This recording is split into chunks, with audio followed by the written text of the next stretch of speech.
Stage पे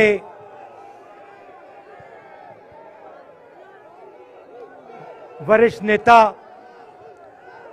Congress party के वरिष्ठ नेता, विपक्षी दल के वरिष्ठ नेता, हमारे प्यारे कार्यकर्ता, भाइयों और बहनों, प्रेस के हमारे मित्रों, आप सबका यहां बहुत बहुत स्वागत।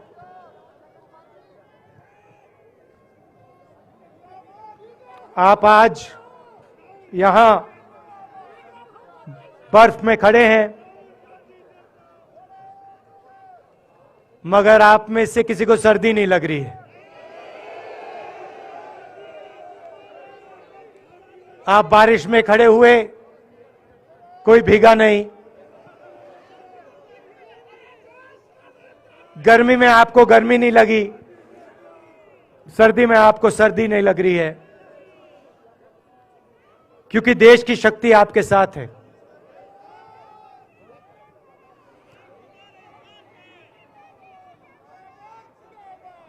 प्रियंका की बात मैं सुन रहा था। प्रियंका ने कहा मेरे मैसेज के बारे में, प्रियंका ने कहा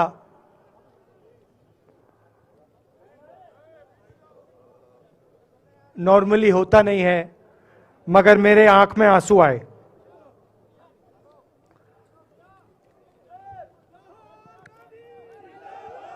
क्योंकि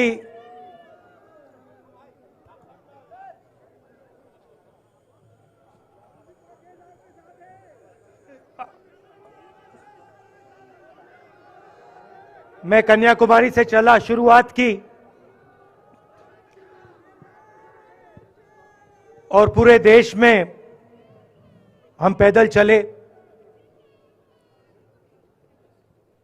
मैं सच बताऊं, आपको अजीब लगेगा, मगर मैं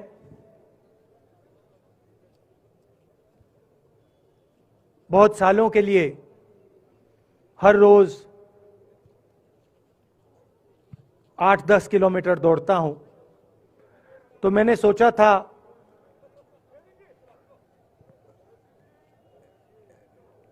देश कन्याकुमारी से कश्मीर चलने में इतनी मुश्किल नहीं होगी।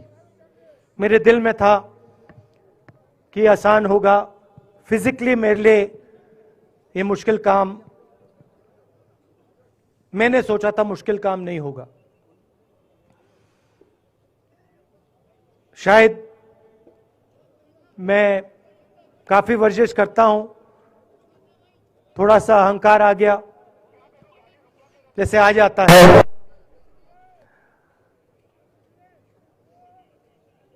मगर फिर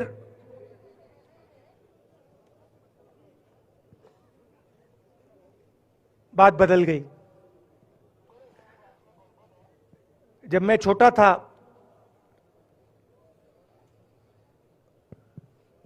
फुटबॉल खेलता था,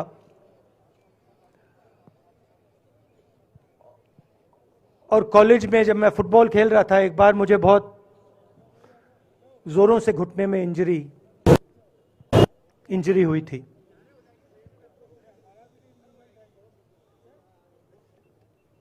मैं उसको भूल गया था।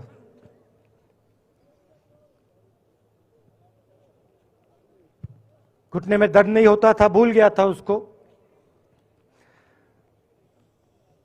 दर्द गायब हो गया था। मगर कन्याकुमारी से 5-7 दिन बाद घुटने में प्रॉब्लम आई, और जबरदस्त प्रॉब्लम आई। पूरा अहंकार उतर गया और मैं सोचने लगा, क्या मैं ये जो 3500 किलोमीटर हैं, क्या मैं इनको चल पाऊंगा या नहीं। तो जो मैंने सोचा था आसान काम होगा, वो काफी मुश्किल हो गया।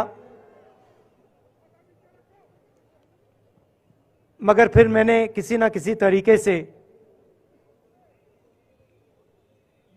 ये काम पूरा कर दिया। बहुत कुछ सीखने को मिला, बहुत कुछ सीखने को मिला। मैं आपको बोलूं तो दर्द सहना पड़ा काफी, मगर सह लिया।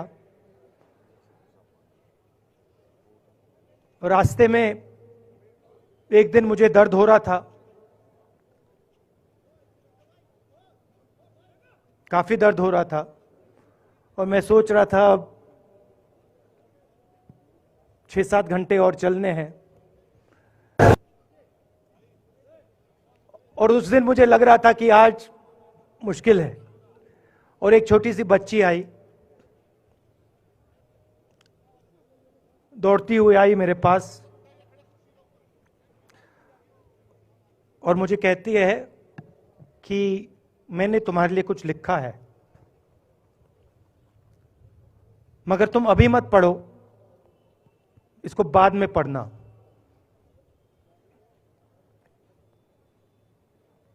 और फिर वो मुझे गले लग के भाग गई।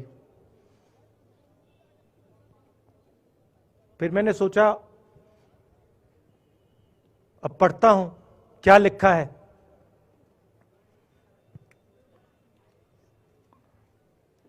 तो उसने लिखा था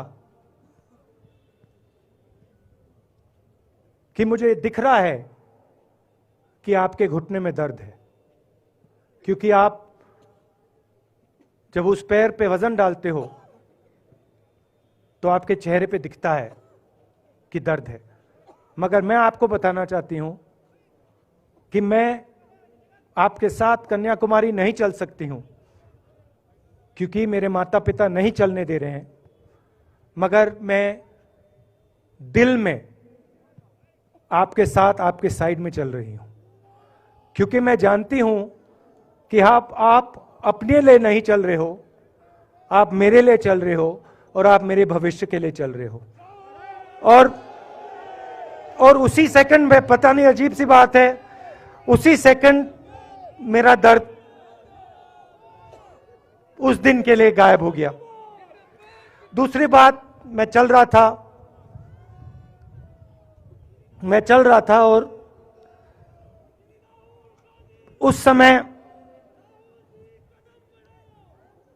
उसी समय वहां पे थोड़ी सर्दी बढ़ रही थी। सुबह का समय था और 4 बच्चे आए।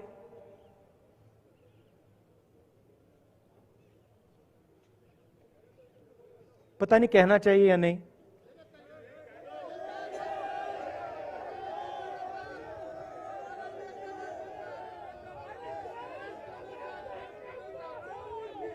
तो कह देता हूं, छोटे से बच्चे थे, भिखारी थे, भीख मांगते थे, और मेरे पास आए। कपड़े नहीं थे, मैंने देखा, शायद मजदूरी भी करते थे तो थोड़ी मट्टी थी उन पे। खैर, मैं ये चीजें देखता नहीं हूं, तो मैं उनके साथ गले लगा, घुटनों पे गया, ऐसे उनको पकड़ा मैंने, क्योंकि मैं उनकी लेवल पे रहना चाहता था। और फिर, नहीं सुनिए, मैं ये बात कहना नहीं चाह रहा था, मगर कह दूंगा। तो उनको ठंड लग रही थी, वो कांप रहे थे, शायद उनको खाना नहीं मिला था,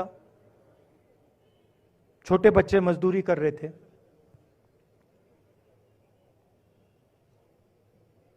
तो मैंने सोचा कि अब अगर ये स्वेटर नहीं पहनते हैं, अगर ये जैकेट नहीं पहन रहे हैं, तो मुझे भी नहीं पहनना चाहिए।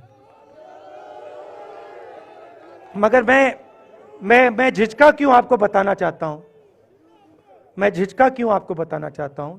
जब मैंने ये खत्म किया, मैं चल रहा था, तो हमारे साथ एक व्यक्ति थे, उन्होंने मुझे मेरे कान में बोला, राहुल जी ये बच्चे गंदे हैं, इनके पास आपको ऐसे जाना नहीं चाहिए। तो मैंने उनसे कहा, वो आपसे और मुझसे दोनों से साफ हैं।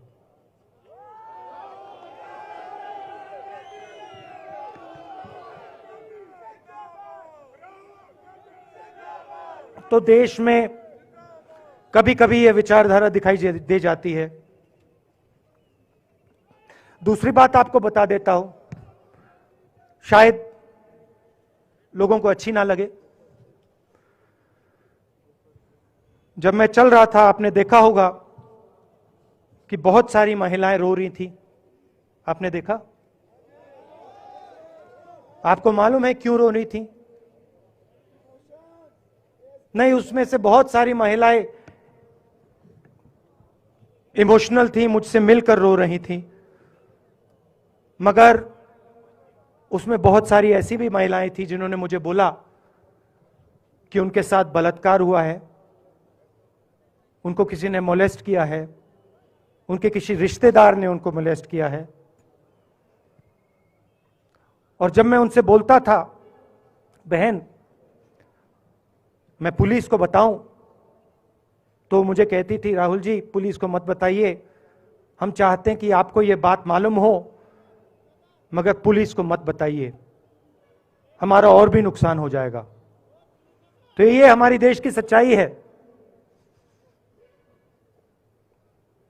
ऐसी बहुत सारी और मैं कहानियां आपको बता सकता हूं।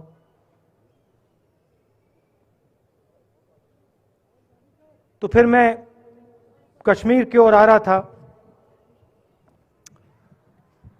और मैं सोच रहा था कि इसी रास्ते पे मैं नीचे से ऊपर जा रहा हूं। मैं सोच रहा था कि इसी रास्ते से सालों पहले मेरे रिश्तेदार नीचे से ऊपर आए, सॉरी ऊपर से नीचे आए, कश्मीर से इलाहाबाद गंगा की ओर गए। और मुझे ऐसा लग रहा था कि मैं वापस अपने घर जा रहा हूं।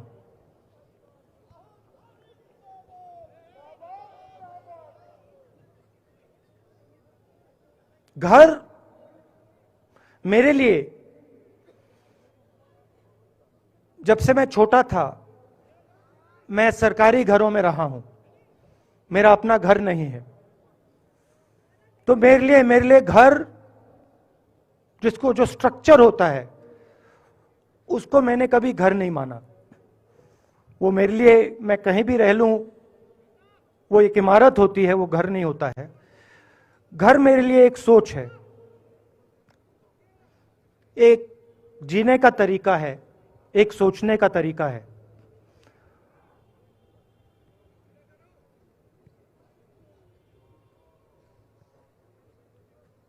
और यहां पे जिस चीज को आप कश्मीरियत कहते हो, उसको मैं अपना घर मानता हूं। अब ये कश्मीरियत है क्या? ये जो शिव जी की सोच है एक तरफ, और थोड़ी सी गहराई में जाएंगे तो उसको शून्यता कहा जा सकता है। अपने आप पर, अपने अहंकार पर, अपने विचारों पर आक्रमण करना। और दूसरी तरफ इस्लाम में, जिसको शून्यता यहां कहा जाता है, वहां फना कहा जाता है। सोच वही है। इस्लाम में फना का मतलब अपने ऊपर आक्रमण, अपनी सोच पर आक्रमण, जो हम अपना किला बना देते हैं कि मैं ये हूं,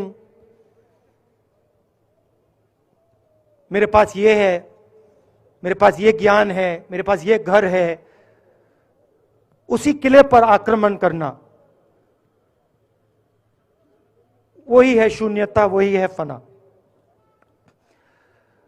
और इस धरती पे ये दो जो विचारधाराएं हैं,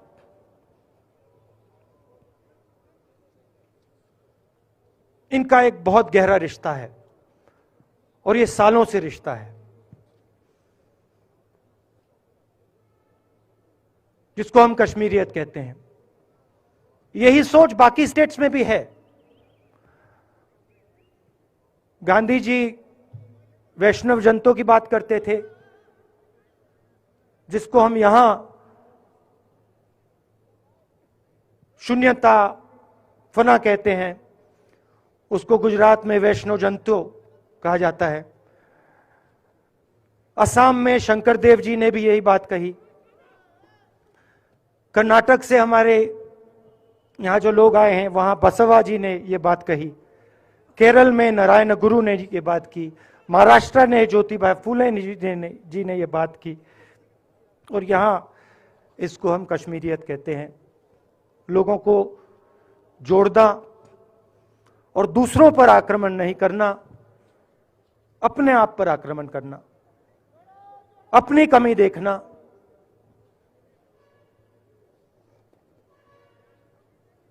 मैंने आपको कहा कि मेरा परिवार कश्मीर से गंगा की ओर गया था। इलाहाबाद संगम के बिल्कुल किनारे वहां पास में हमारा घर है।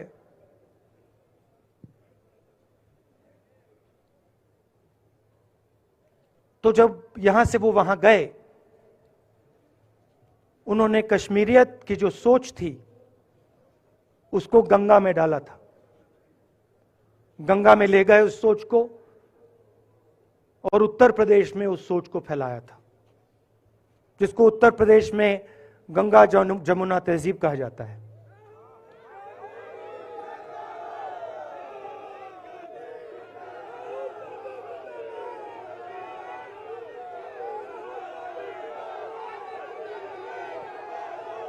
तो उन्होंने, मेरे परिवार ने छोटा सा काम, कोई बड़ा काम नहीं किया। जो आपने उनको सिखाया, जो जम्मू कश्मीर के लोगों ने उनको सिखाया, लद्दाख के लोगों ने सिखाया, क्योंकि उसमें बौद्ध धर्म भी है, उनके पास भी वही सोच, शून्यता की सोच उधर भी है।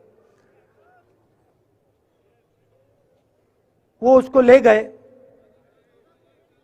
और उस विचारधारा को, सोच को गंगा में उन्होंने रखा। तो मैं ये सोच रहा था, जब यहां आ रहा था, पैदल चल रहा था, और मुझे सिक्योरिटी वालों ने कहा था कि देखिए, आप पूरे हिंदुस्तान में चल सकते हो, जम्मू में भी चल सकते हो, मगर आखिरी जो 4 दिन हैं कश्मीर में, आपको गाड़ी से जाना चाहिए।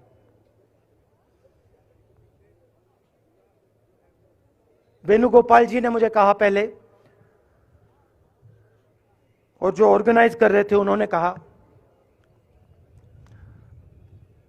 3-4 दिन पहले एडमिनिस्ट्रेशन ने कहा कि देखिए, शायद डराने के लिए, कि देखिए अगर आप पैदल चलेंगे तो आपके ऊपर ग्रेनेड फेंका जाएगा। तो मैंने सोचा नहीं सुनिए, मैंने सोचा कि ऐसे करते हैं, मैं अपने घर वापस जा रहा हूं, 4 दिन पैदल चलूंगा, अपने घर के जो लोग हैं उनके बीच में चलूंगा। और मैंने सोचा कि जो मुझसे नफरत करते हैं उनको क्यों ना मैं एक मौका दूं कि मेरी सफेद शर्ट का रंग बदल दें, लाल कर दें।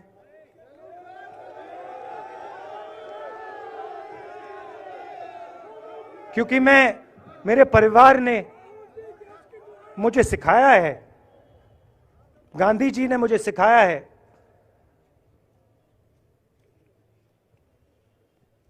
कि अगर जीना है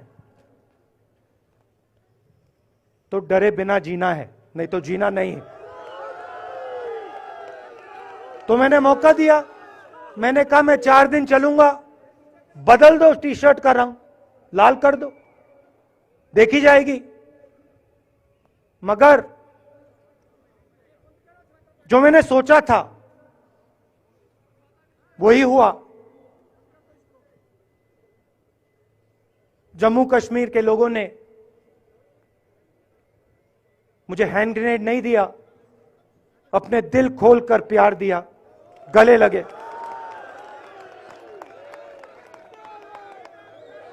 और मुझे बहुत खुशी हुई कि उन सब ने मुझे अपना माना और प्यार से, बच्चों ने, बुजुर्गों ने आंसुओं से मेरा यहां स्वागत किया। मैं अब जम्मू कश्मीर के लोगों से और जो यहां हमारे सेना के लोग काम करते हैं, सीआरपीएफ के लोग काम करते हैं, उनको मैं कुछ कहना चाहता हूं। सबको, जम्मू कश्मीर के युवाओं को, बच्चों को, माताओं को, सबको, सीआरपीएफ के, बीएसएफ के, आर्मी के जवानों को, उनके परिवारों को, उनके बच्चों को मैं कहना चाहता हूं, देखिए, मैं हिंसा को समझता हूं, मैंने हिंसा सही है, देखी है। जो हिंसा नहीं सहता है, जिसने हिंसा नहीं देखी है, उसे यह बात समझ नहीं आएगी। जैसे मोदी जी हैं, अमित शाह जी हैं, आरएसएस के लोग हैं, उन्होंने हिंसा नहीं देखी है।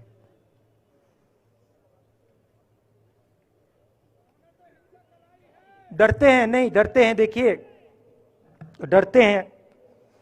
यहां पे हम 4 दिन पैदल चले, मैं आपको गारंटी देके कह सकता हूं कि बीजेपी का कोई नेता ऐसे नहीं चल सकता है। और इसलिए नहीं क्योंकि जम्मू कश्मीर के लोग, इसलिए नहीं क्योंकि जम्मू कश्मीर के लोग उनको चलने नहीं देंगे, इसलिए क्योंकि वो डरते हैं। खैर, मैं अपने जम्मू कश्मीर के लोगों को, युवाओं को, बुजुर्गों को और आर्मी के लोगों को, सीआरपीएफ, बीएसएफ लोगों को थोड़ा सा बताना चाहता हूं। देखिए, मैं जब 14 साल का था, स्कूल में था, सुबह ज्योग्राफी की क्लास में था, मैं पढ़ रहा था, सामने बैठा था और मेरी एक टीचर आई, अंदर आई और उसने कहा, राहुल तुम्हें प्रिंसिपल बुला रहा है। मैं बदमाश था, बहुत बदमाश था जब छोटा था, बहन से पूछ सकते हो क्या क्या करता था मैं, अभी भी करता हूं।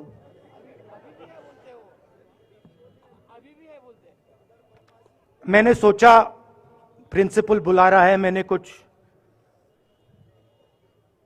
गलती की होगी, अब मार पिटेगी। वहां पे केनिंग होती थी, मैंने सोचा था अब केनिंग होगी मेरी। मगर जब मैं चल रहा था, जिस टीचर ने मुझे बुलाया उसको देखकर मुझे कुछ अजीब सा लगा। और जब मैं प्रिंसिपल के ऑफिस पहुंचा तो प्रिंसिपल ने कहा, राहुल तुम्हारे घर से फोन कॉल है।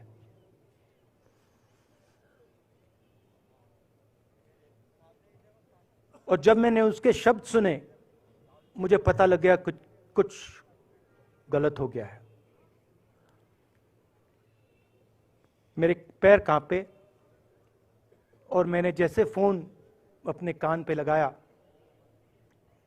तो मेरे मां के साथ एक औरत काम करती है, वो चिल्ला रही थी, राहुल दादी को गोली मार दी, दादी को गोली मार दी, दादी को गोली मार दी। 14 साल का था।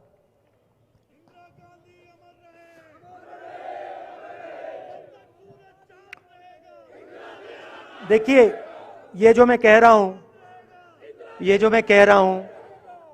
जो मैं अभी कह रहा हूं, ये बात प्रधानमंत्री को नहीं समझ आएगी, ये बात अमित शाह जी को नहीं समझ आएगी, ये बात डोवल जी को भी नहीं समझ आएगी, मगर ये बात कश्मीर के लोगों को समझ आएगी, ये बात सीआरपीएफ के लोगों को समझ आएगी, ये बात आर्मी के लोगों को समझ आएगी, उनके परिवारों को समझ आएगी। तो उन्होंने मुझे कहा, नाम ओंगमू है उसका, उसने कहा दादी को गोली लग गई, दादी को गोली लग गई। और फिर मुझे गाड़ी में वापस ले गए, प्रियंका को मैंने स्कूल से उठाया, मैं वापस गए।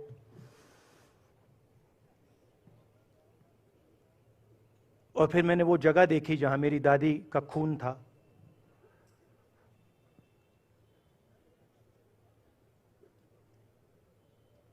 पापा आए, मां आई, मां बिल्कुल हिल गई थी, बोल नहीं पा रही थी।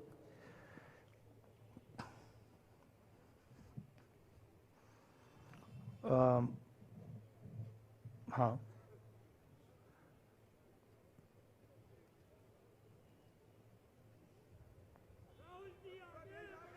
फिर क्या हुआ, तो जो हम लोग हैं जिन्होंने हिंसा देखी है,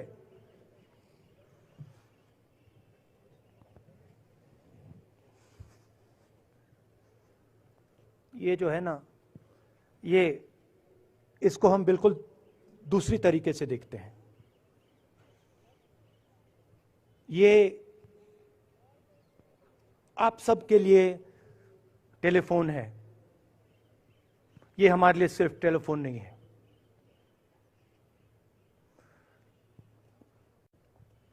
उसके बाद 6-7 साल बाद मैं अमेरिका में था और फिर से टेलीफोन आया। 21 में टेलीफोन आया। जैसे बहुत सारे, जैसे जो पुलवामा में हमारे सैनिक मरे थे, उनके घर टेलीफोन आया होगा, हजारों कश्मीरी लोगों के घर टेलीफोन आया होगा, सेना के परिवारों को टेलीफोन आया होगा, वैसा ही टेलीफोन आया। पिता के एक दोस्त थे, उन्होंने मुझे फोन किया और कहा, राहुल बुरी खबर है। मैंने उनसे कहा, मैं जानता हूं, पापा मर गए। कहते हैं हाँ। मैंने कहा धन्यवाद, फोन रख दिया। तो मेरा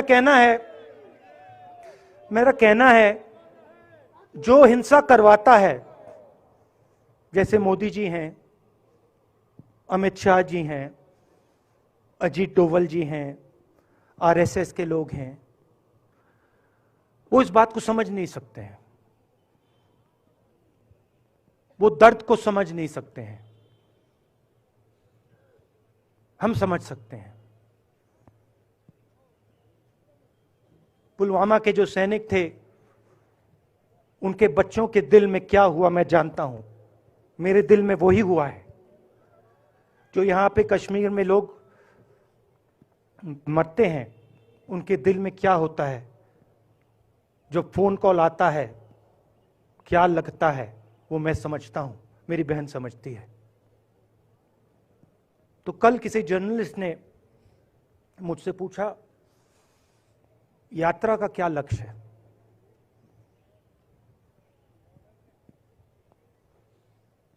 कहा कि यात्रा क्या अचीव करना चाहती है, जम्मू कश्मीर में क्या अचीव करना चाहती है।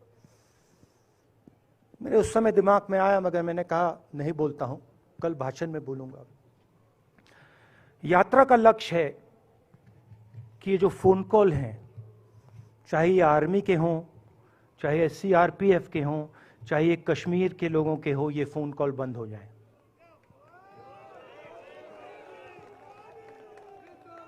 कि ये फोन कॉल किसी बच्चे को, किसी मां को, किसी बेटे को ना लेना पड़े।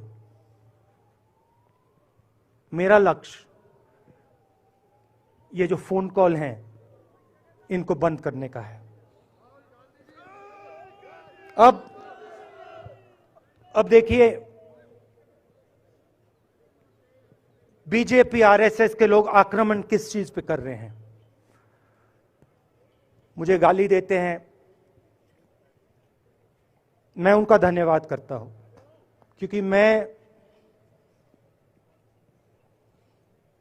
मैंने आपको शून्यता की बात की, शिव की बात की, उसको मैं समझता हूं और मैं दिल से उनका धन्यवाद करता हूं कि जितना भी वो मेरे ऊपर प्रेशर डालें, जितनी भी गाली लगाएं, जो भी वो करें, उससे मैं सिर्फ सीखता हूं। तो मैं एक प्रकार से उनका धन्यवाद करता हूं। मगर जो मैंने आपको बात बोली पहले, चाहे वो कश्मीरियत है, चाहे वो वैष्णव जंतो है, चाहे वो शंकर देव जी हैं, बसवा हैं, नारायण गुरु हैं, तिरुवल्लुवर हैं जो तमिलनाडु के बड़े पोएट हैं, फूले जी हैं, और जो कश्मीरियत हैं, ये इस विचारधारा पे आक्रमण कर रहे हैं। और ये जो विचारधाराएं हैं, ये इस देश की नींव है, इस देश की फाउंडेशन है। और आपने जो किया, जो यात्रियों ने किया, हम सब ने किया, इस विचारधारा की रक्षा के लिए किया है। मैंने ये काम अपने लिए नहीं किया, मैं ऐसा काम अपने लिए कभी कर ही नहीं सकता हूं। मैंने ये काम हमारे कांग्रेसी मित्रों को ये अच्छा ना लगे, मगर मैंने ये काम कांग्रेस पार्टी के लिए भी नहीं किया है। मैंने ये काम, और हम सब ने ये काम हिंदुस्तान की जनता के लिए किया है। और हमारी कोशिश है कि जो विचारधारा इस देश की नींव को तोड़ने की कोशिश कर रही है, जो विचारधारा इस देश की नींव को तोड़ने की कोशिश कर रही है, उसके खिलाफ हम खड़े हों, मिलकर खड़े हों, नफरत से नहीं, क्योंकि वो हमारा तरीका नहीं है, मोहब्बत से खड़े हों। मैं जानता हूं कि अगर हम मोहब्बत से खड़े होंगे, प्यार से बात रखेंगे, तो हमें सफलता मिलेगी। और उनकी जो विचारधारा है, उसको हम सिर्फ हराएंगे नहीं, मगर उस विचारधारा को हम उनके दिलों से निकाल देंगे। तो आपने, देश की जनता ने हमारा समर्थन किया। हमारी कोशिश है कि हमें, बीजेपी ने एक जीने का तरीका, राजनीतिक तरीका दिखाया है। हमारी कोशिश है कि हम एक और तरीका, जो हिंदुस्तान का तरीका है, मोहब्बत का तरीका है, वो हम देश को दिखाएं, हम देश को याद दिलाएं कि हिंदुस्तान मोहब्बत का देश है, इज्जत का देश है, भाईचारे का देश। तो हमने जो कहा था, छोटा सा कदम लिया है, बड़ा कदम नहीं है। नफरत के बाजार में मोहब्बत की दुकान खोलने की कोशिश की। धन्यवाद। जय हिंद।